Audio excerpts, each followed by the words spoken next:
¿Ya está listo? Sí, ya estamos listos. Sí, pero ahora quiero hacer un programa diferente y de eso quiero decirles a ustedes. Primero decirles bienvenidos infraganti. ¿De qué vas a hablar o qué? No, es que entrevisté al doctor Rubén Gleason en donde me platica exactamente qué hacer si ya tienes el COVID-19. Si ya tienes el virus, si ya estás contagiado, el qué hacer.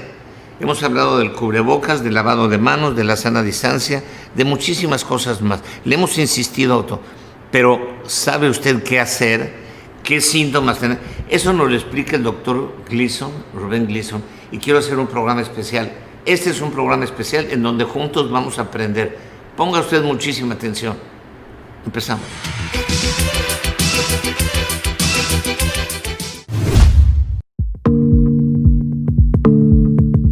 Vienes llegando del hospital, querido Rubén. Vamos llegando de trabajar, exactamente. Aquí estamos con mucho cariño. Cansado. Para la gente que nos está escuchando, pues esta entrevista la estamos haciendo a las exactamente 8:31 de la noche. Y la estamos haciendo porque me mandaste un documento muy interesante, ¿no? En donde se dan las indicaciones generales para los pacientes con sospecha de COVID-19 o los casos confirmados. Déjeme decirle que hemos hablado todo el tiempo y usted nos ha estado escuchando sobre el uso del cubrebocas, sobre la distancia sana, sobre el lavado de manos, todo eso. Pero ¿qué cuando ya te dio? O sea, si ya te dio, ¿cómo vas a saber? Muchos por no saber llegan tarde al tratamiento. Muchos porque se les hace así, o sea, les da miedo, no lo dicen. Y otros, ¿por cuántas razones habrá, Rubén? Que no hablan y no dicen y no llegan a tiempo. Pues básicamente es temor o falta de conocimiento, ¿no? Pero estas dos razones son motivos de que están haciendo que muchas veces los pacientes ya lleguen en estados más avanzados, más graves a los centros hospitalarios y por lo tanto tengan más complicaciones o inclusive mayor mortalidad. Ok, se la juegan más si te quedas calladito, no dices nada, te aguantas o te escondes y aparte estás contaminando. Sí, porque a veces llegamos a confundir un poquito, el quédate en casa de no salgas por evitar los contagios, a quédate en casa si ya estás enfermo o muy enfermo y no querer salir a una evaluación médica necesaria. Sí, el primer artículo que haces es, por ejemplo, casos confirmados en atención y aislamiento domiciliario. Pero el primero es el diagnóstico y monitorización de la evolución. ¿Qué hablas aquí de los 14 a 21 días COVID-19? Sí, el coronavirus, en el momento en que nos da, es una enfermedad que generalmente tiene una duración de 14 días. Una enfermedad de 14 días. Hay muchísimos pacientes asintomáticos y los pacientes que tienen síntomas, la gran mayoría de ellos van a tener un coronavirus que no va a ser grave, que va a ser manejado de forma ambulatoria en el domicilio y con buenos cuidados y que la gran mayoría de los pacientes van a salir adelante sin necesidad de una hospitalización, pero tenemos que estar muy atentos de cuáles son los que van a ir agravándose. Y necesitan, además de las indicaciones médicas, los medicamentos que el médico le dé, varios cuidados especiales para que su evolución sea mejor, para que se recuperen más rápido y se compliquen menos. Ahora vamos a hablar de los que tienen síntomas graves. Los síntomas generalmente empiezan a partir del 5.º día de contagio. Hay un periodo que se llama de incubación de que nosotros tenemos el contacto a que empiezan los síntomas. Y ese día es el que nosotros tenemos que tomar como el día 0 para tomar en cuenta cuántos días vamos a estar enfermos.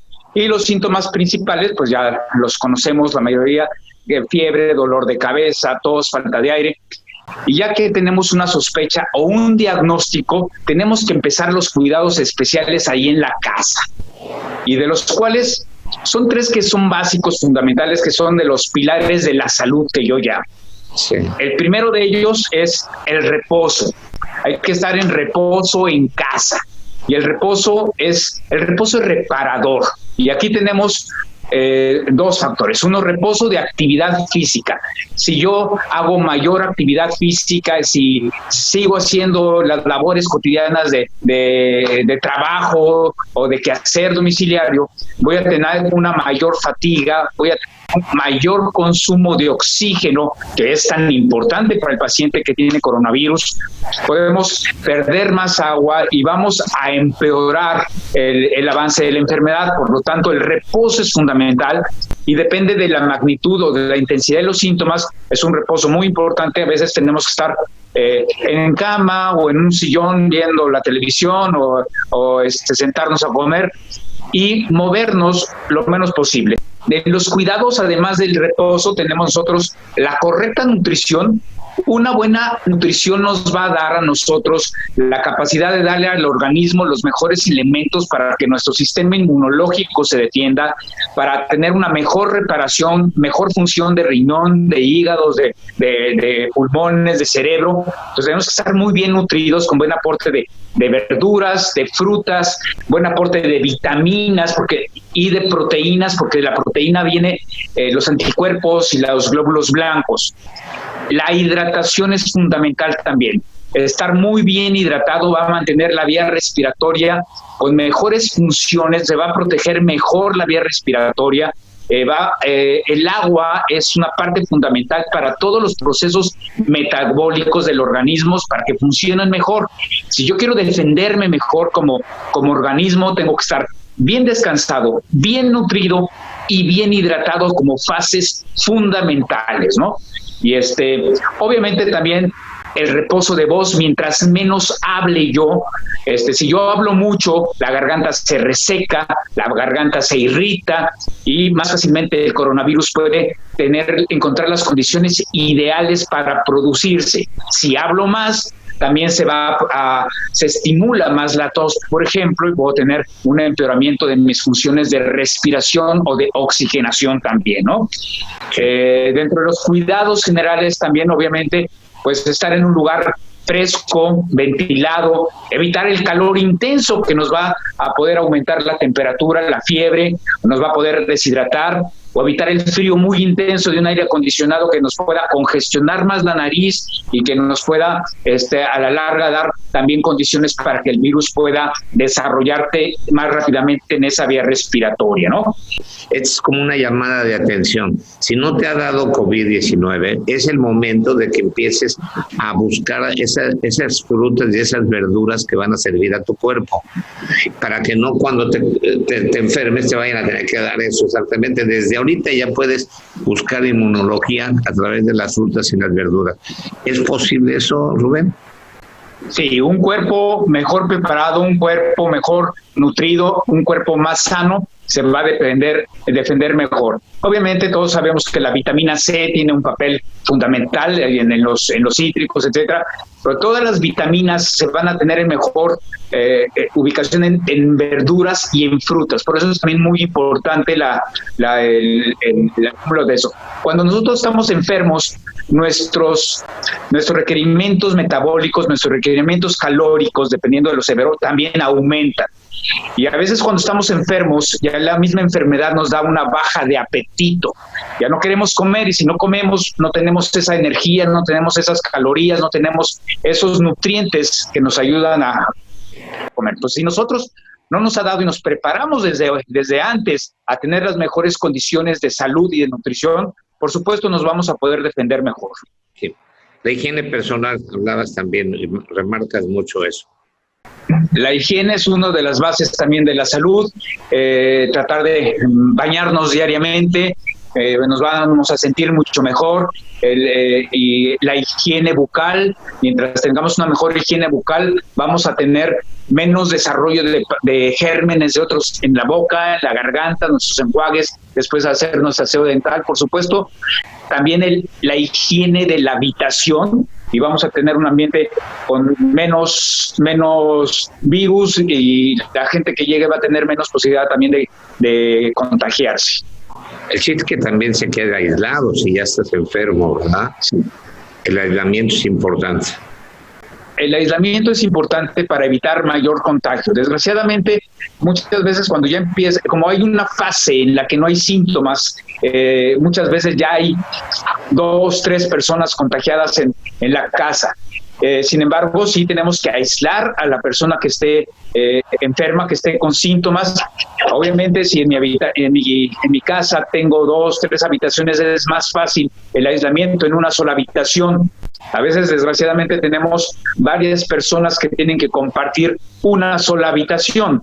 En ese caso trataremos de que el paciente esté aislado hacia una zona y poder poner algunas mamparas, algunas cortinas, pues nos va a servir un poquito más. Pero si estamos en la misma habitación, debemos de usar cubrebocas las 2 personas, ¿sí? El enfermo y el acompañante, y usar también protección ocular para evitar esos contagios. El aseo de manos y el aseo de todas nuestra ropa y de nuestros utensilios, de nuestros enseres, debe ser muy intenso. De preferencia, una habitación para el paciente que está contagiado. Si tenemos 2 personas, 3 personas contagiadas en una familia, bueno, podrían estar compartiendo la habitación, pero de todas maneras es importante tener habitaciones bien ventiladas para que tengamos menos virus en la habitación y la carga de virus sea menor para los pacientes. Sí, lo remarcas mucho, ¿no? Que debe de ser ambiente ventilado y fresco. Ambiente ventilado y fresco. Que busquen qué hacer para tener un ambiente ventilado y fresco. Ahora, también el ambiente ventilado y fresco nos va a dar una sensación de bienestar. Y si yo tengo una sensación de bienestar en un ambiente ventilado y fresco, voy a poder descansar mejor. Y si dije al principio que el descanso es una parte fundamental para ayudar a la recuperación, pues también el estar en un lugar cómodo y fresco va a hacer que estemos en mejores condiciones. Estoy platicando con el doctor Rubén Gleason sobre ya lo que se debe de hacer con los pacientes que tienen el contagio del COVID-19. Porque muchas veces hablamos de que no te enfermes, no te esto, cuídate allá, quédate en casa, ponte más cubrebocas. Espérate, ya te dio, ahora qué hacer. Vamos comentando algunas cosas. Por ejemplo, el doctor marca muy bien lo de los irritantes, evitar irritantes inhalados. ¿A qué le llamas eso? Irritantes marcas leña, basura, cigarros. Sí, dependiendo de nosotros. Si yo ya tengo una vía respiratoria que está comprometida y estamos cocinando con leña, con carbón, o si hay personas que fuman en el hogar, o si tenemos alguna otra exposición a thinner, a solventes, o en algunas ocasiones en el mismo intento de limpiar, usamos descontaminantes muy agresivos. Eso puede agredir también o irritar la vía respiratoria y tener más tos y tener más dificultad respiratoria. Entonces, tratar de que el aire que respire el paciente esté libre también de irritantes. Si hay fumadores en la casa, que se salgan de la casa a fumar de preferencia también. Sí, es que hay mucha gente que no lo entiende, ¿no? Que está fumando y que sigue fumando y que no se quita el cigarro cuando ese es uno de los principales problemas que te causa el seguir fumando. Pero hay algo también que marcas que me llama mucho la atención, querido Rubén, que es la comunicación continua. ¿Qué le llamas a esto?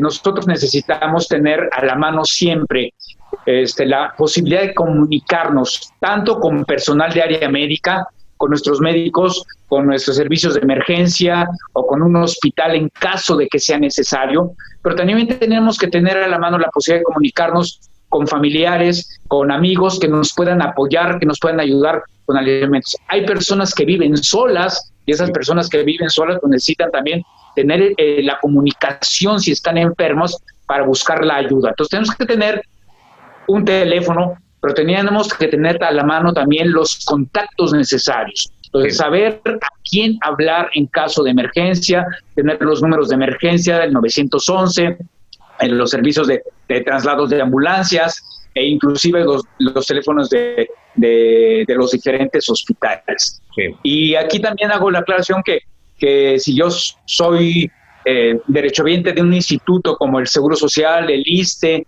pues tengo que tener a la mano mis papeles, mis identificaciones. Si tengo un seguro de gastos médicos mayores, tengo que tener también mis documentos al día y listos por si tengo yo que acudir a algún servicio de emergencia o a algún hospital. Y algo muy importante, para una buena evolución, que es difícil, me imagino que es difícil, Rubén, es el no tener estrés, no tener ansiedad, no deprimirte, no preocuparse, porque es cuando va uno con ustedes,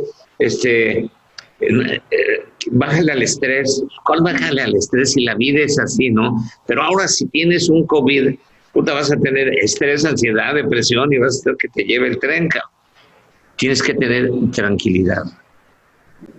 Sí, la mente, el sistema nervioso es uno de los ejes del organismo y actualmente todos tenemos mucha ansiedad, estrés, inclusive depresión o muchas preocupaciones, tanto por la enfermedad como por las situaciones económicas, políticas, lo que sea.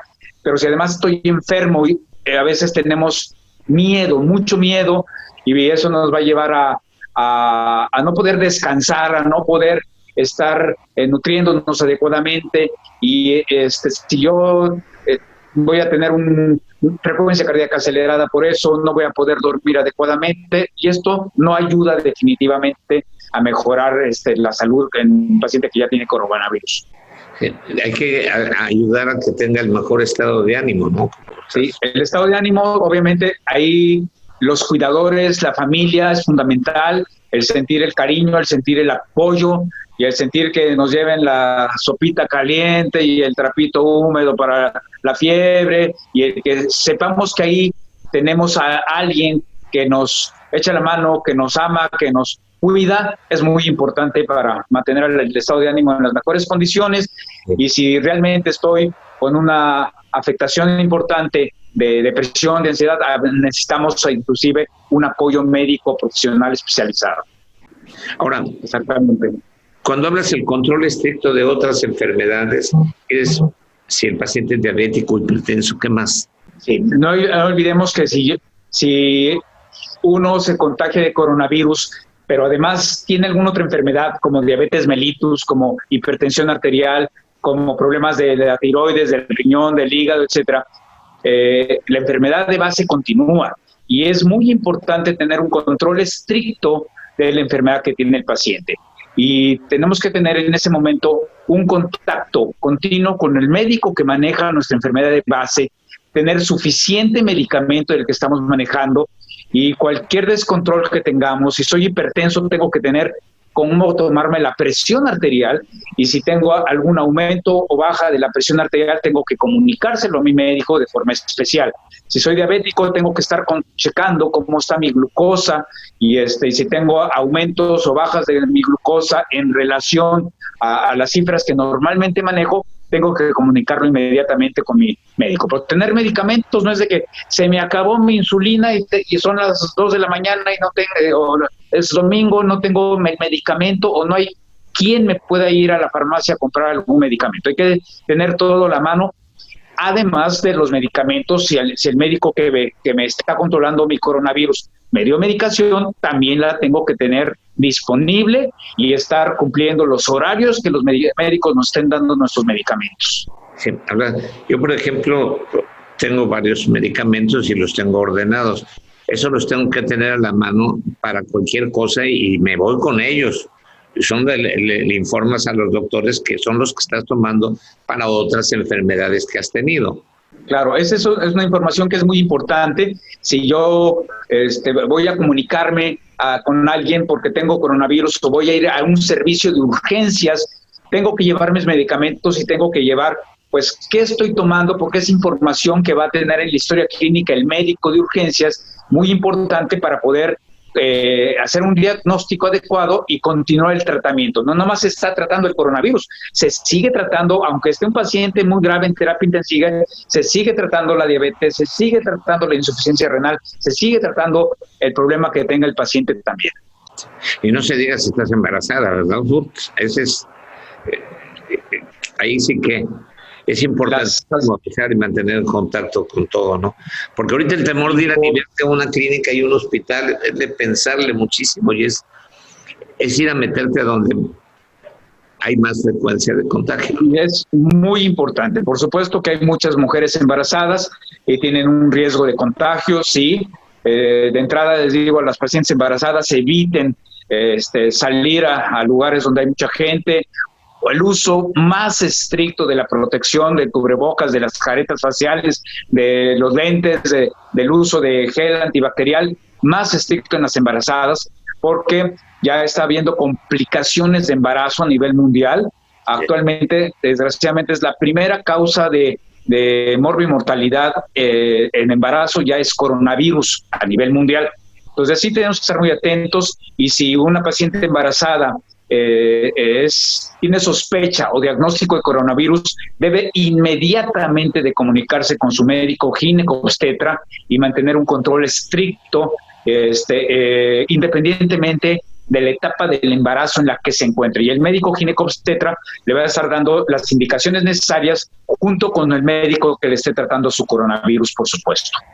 Al monitorizar los síntomas que son fiebre, tos, garganta, falta de aire, falta de olfato y gusto, diarrea, decaimiento, presión de pecho, dolores musculares, alteraciones de la piel, malestar general, desorientación y cualquier otro síntoma, no crean que los estoy inventando o ya no me los mandó el doctor y los estoy leyendo de un escrito que me interesó mucho compartirlo con ustedes, porque si ustedes son ya las personas que tienen el coronavirus, pues yo creo que hay que hablar de este tema y con alguien que lo sabe hacer. Fiebre normal le pones entre 36.5 y 37.5. Sí, tenemos nosotros que monitorizar varios signos y varios síntomas. Entonces, hay algunos datos que son de alarma, y los datos de alarma son los que nos tienen que llamar la atención, prender focos rojos de emergencia y cuándo ir a un servicio de emergencia. La temperatura normal del ser humano es entre 36,5, 37,5. Es como un grado de rango de normalidad. Normal. Se llama febrícula o pequeña fiebrecita entre 37,5 y 38, y fiebre más allá de 38.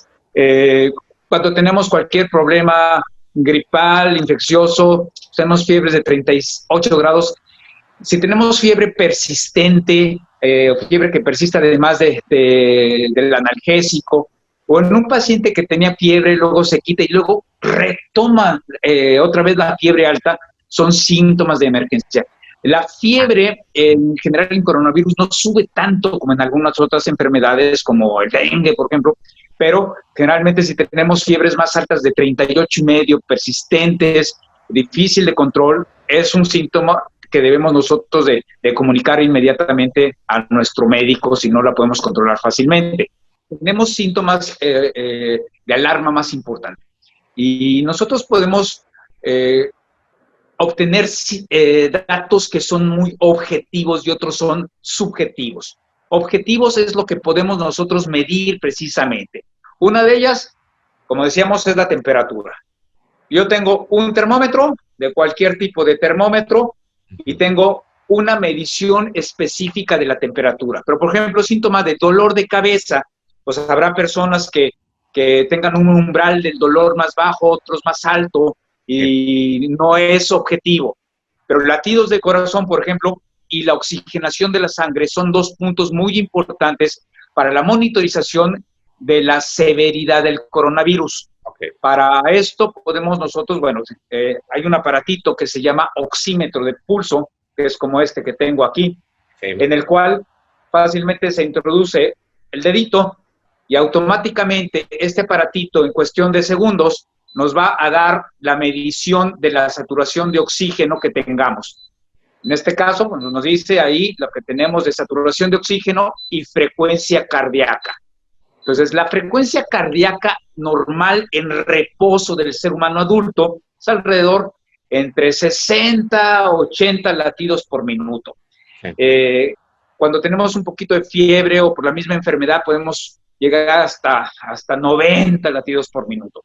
Tenemos señales de alarma. Si mi frecuencia cardíaca es más allá de 110, 115 latidos por minuto, pues obviamente ya el paciente está en un estado más grave. Si tenemos más de 120 latidos por minuto o menos de 45 latidos por minuto, el paciente se está poniendo muy mal. Entonces, esos son datos de emergencia que tenemos que decir.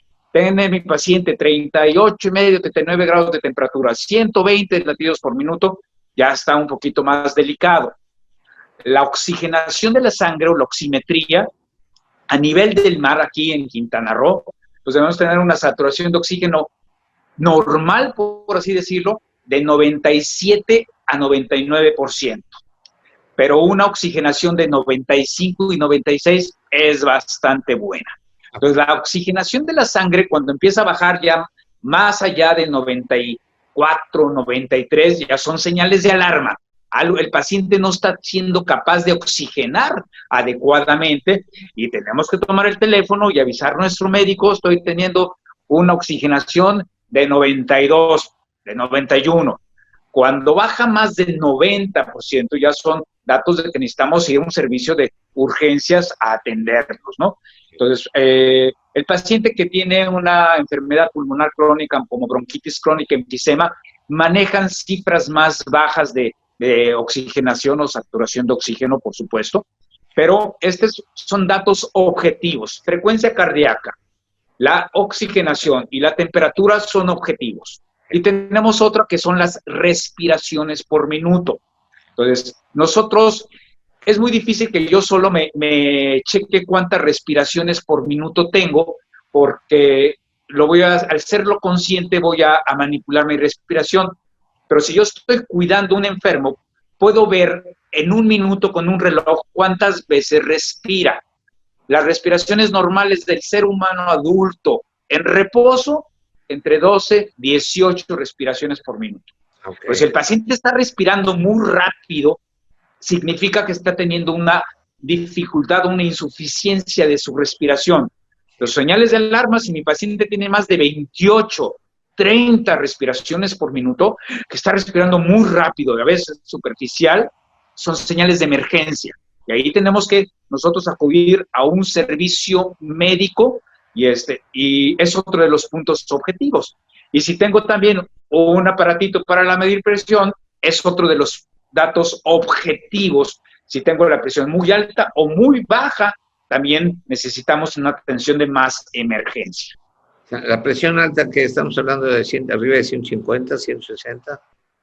La presión arterial normal promedio por un adulto joven es 120-80 y se considera hipertensión de 140-90 para arriba.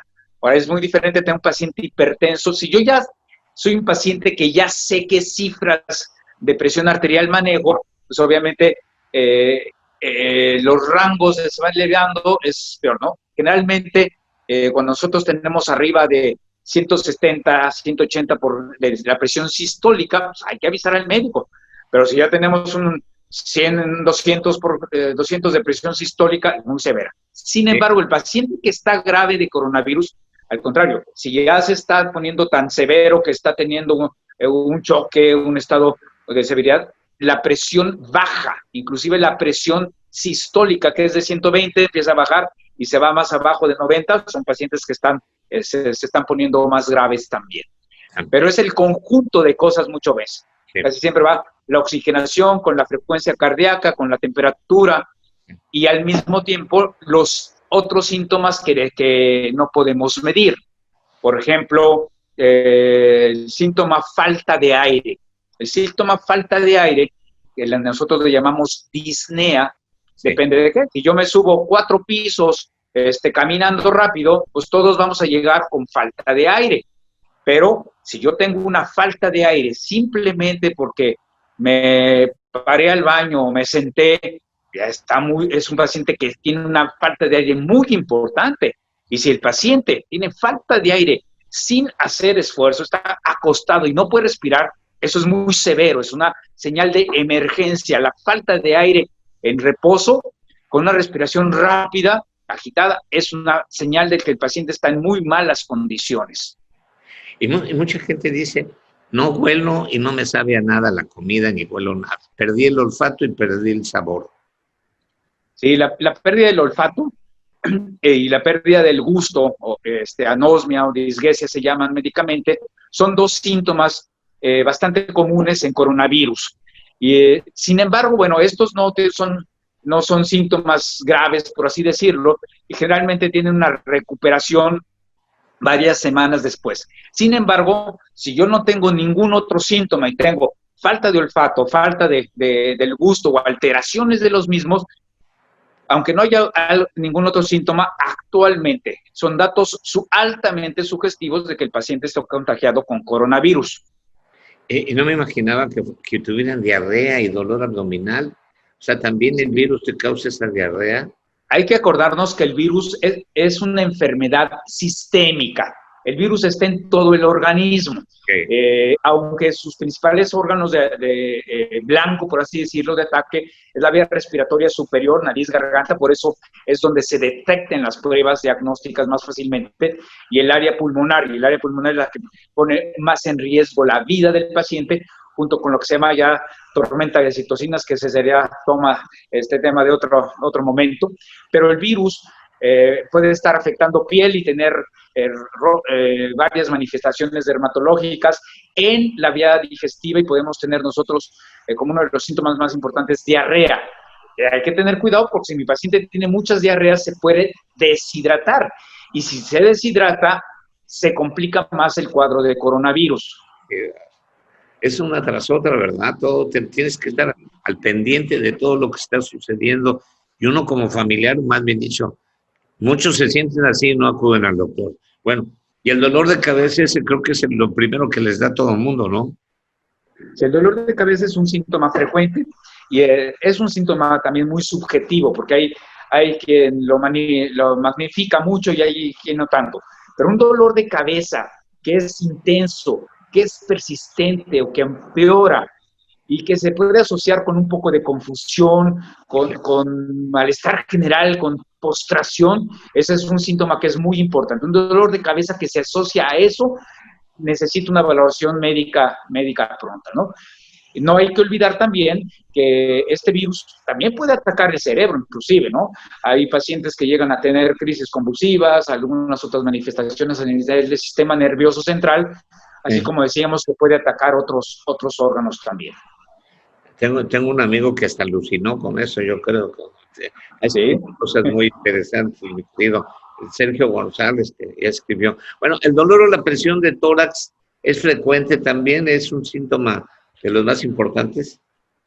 Sí, el coronavirus afecta el área pulmonar, y cuando vemos nosotros las radiografías de tórax o cuando vemos las tomografías computarizadas, entonces, es impresionante cómo se ven las manchas, cómo están en todo el pulmón. A veces hay pacientes inclusive asintomáticos y que las tomografías están llenas de estas manchas que llaman en vidrio despulido.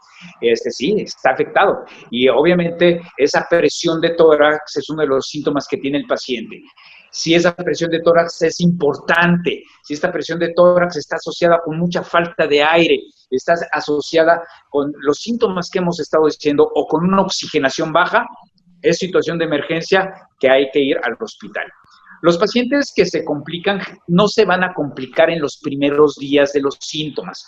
El paciente empieza con síntomas y generalmente los primeros 5 o 7 días no son tan severos. Las complicaciones en general empiezan a partir del 7º día de los síntomas. Lo que pasa es que muchas veces los síntomas son tan leves al principio que no les hacemos caso, no los pelamos. Tengo molestia de garganta, tengo moquito, tengo dolor de cabeza, tengo malestar, soy decaído, y le echamos la culpa que es que estoy cansado, etc.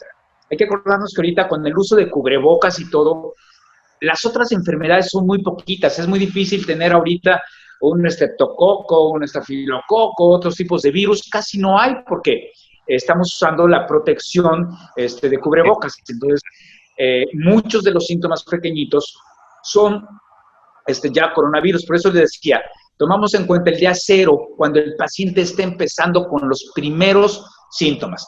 Y del primer síntoma, los pacientes empiezan a complicar generalmente hacia el día 7, 8, 10, son los días de más cuidado.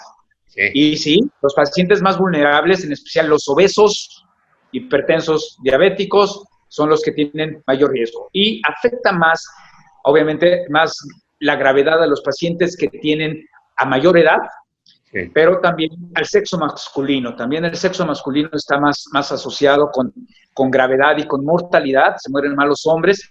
Y también se ha visto que el grupo sanguíneo A, por ejemplo, es un poquito más vulnerable. Sí. Sí, es más frecuente, un poquito más frecuente. ¿Y el O negativo, qué tal es? Sí. ¿Mande? El O Bueno, negativo.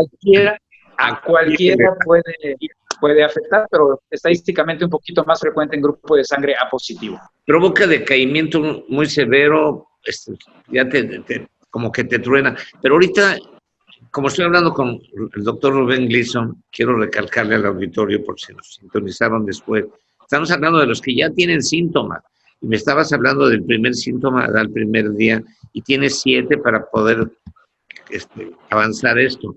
Si no nos corregimos, y si no nos damos cuenta del 1 al 7, y vamos y nos ponemos en manos de médicos, puede ser más peligroso. Ese es en el momento en donde debemos de acudir al médico, no quedarnos callados.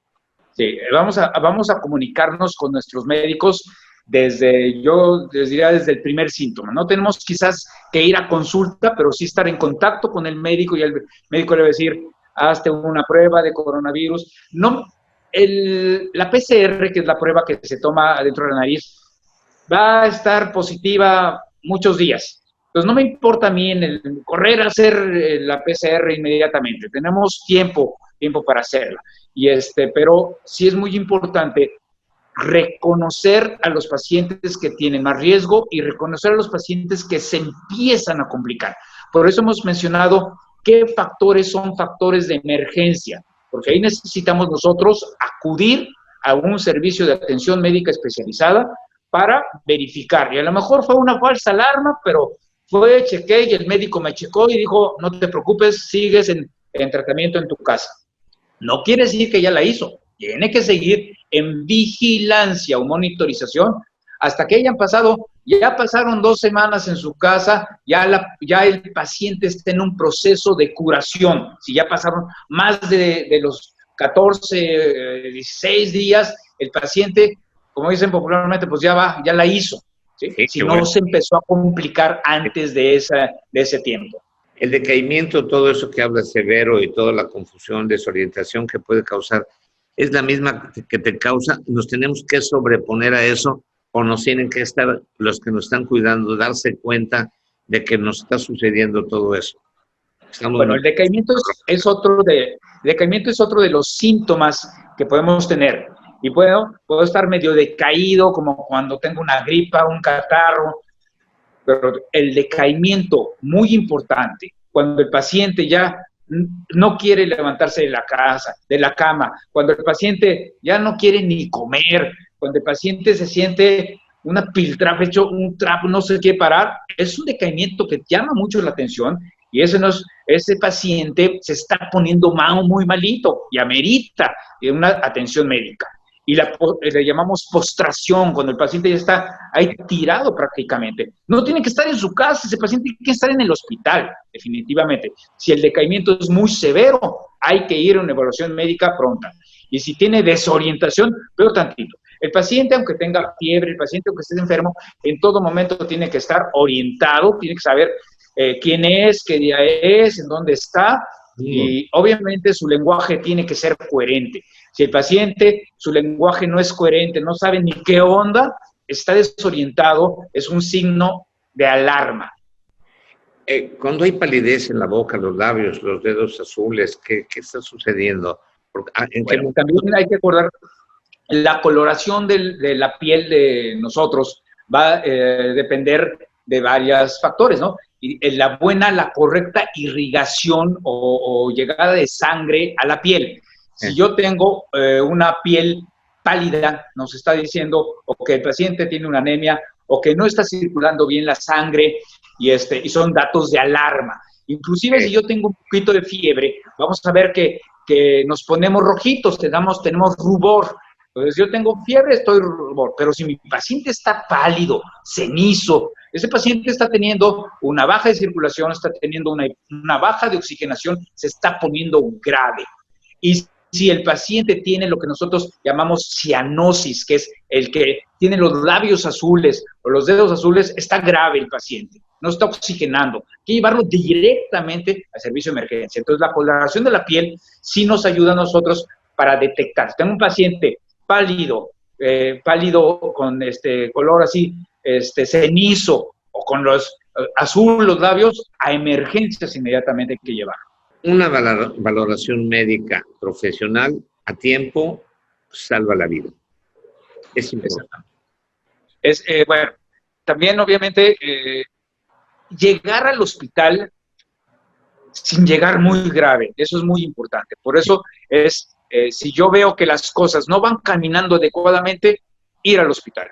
El paciente en los mejores niveles de sobrevida, en los pacientes de coronavirus, en los diferentes países en el mundo, se ven cuando el paciente no llega tan grave, no llega tan mal. Está sucediendo que muchos pacientes mueren en su casa, mueren en el traslado en ambulancia o en el coche, o mueren en los primeros días de su hospitalización porque ya llegaron en muy malas condiciones. Por eso terminas poniendo, cuídate, cuida a tu paciente, cuida a tu familia, cuida a tus amigos y cuida a tu sociedad. Ese programa vale la pena que usted lo vea, de veras, que se lo grabe y lo analice, porque ahora sí que nos están explicando, nos están llevando de la mano qué es lo que podemos tener, cómo podemos solucionarlo, qué remedios hay, qué alternativas tenemos, y yo creo que podemos salvar muchísimas vidas si ponemos atención y nos concentramos en lo que el doctor Rubén Gleason nos acaba de platicar. Te lo agradezco, Rubén, porque siempre tienes ese... Nada más decirles que en la Cruz Roja aquí de Quintana Roo se acaba de echar a andar un call center de atención a la población general, para que si tenemos dudas, un profesional al otro lado del teléfono les va a estar sugiriendo cuándo ir a una atención médica, les va a estar resolviendo dudas. Les puedo dar el teléfono, los teléfonos del call center es el 998-881-3841 y el otro teléfono es el 998-414-3623. El horario de atención de este call center es de lunes a domingo, de 9 de la mañana a 9 de la noche. Entonces, no se queden con las dudas, con cómo está mi paciente. Si tengo duda y no puedo salir o no quiero salir en ese momento, tomo el teléfono, marco al call center. Ellos tienen una metodología con ciertas preguntas específicas, más o menos de lo que estuvimos platicando, cómo es su tos, cómo se siente, cómo es la falta de aire, cómo es su dolor de cabeza, y ellos van haciendo una evaluación y van diciendo, caray, este paciente amerita un traslado, y pueden ahí mismo a la Cruz Roja llevar al paciente al hospital que necesite, o puede decirle, no se preocupen, esto está así, o vaya a un consultorio que le den una revisada, etcétera. Ahí mismo en la Cruz Roja tenemos también consulta médica especializada, con todo el equipo de protección y con todo el conocimiento especial para poder orientar a la gente hacia dónde ir, en qué momento ir, y decirles cuáles, no nada más los medicamentos, sino los cuidados que debemos de tener, lo que hemos platicado, pero ya en una consulta externa. Te agradezco infinitamente, Rubén, porque aparte de que eres un doctor muy preocupado por todo lo que está pasando, estás muy activo, estás proactivo, te preocupas por esto, escribes, estás participando en Cruz Roja, y tu manera de explicar es muy, muy clara, entendible para todos, y yo creo que es un gran mensaje el que hoy escuchamos, el cómo es el manejo del paciente que tiene COVID-19. Pongamos atención, concentrémonos, amigos, de veras, concentrémonos, pongamos mucha atención. El virus está afuera, el virus está en la calle, o posiblemente ya está en su casa, y eso es lo más peligroso. Entonces tengan muchísimo cuidado. Más vale estar enterado que entubado. Más vale estar enterado que entubado. Exactamente. Un abrazo para tu familia y agradecimiento de siempre.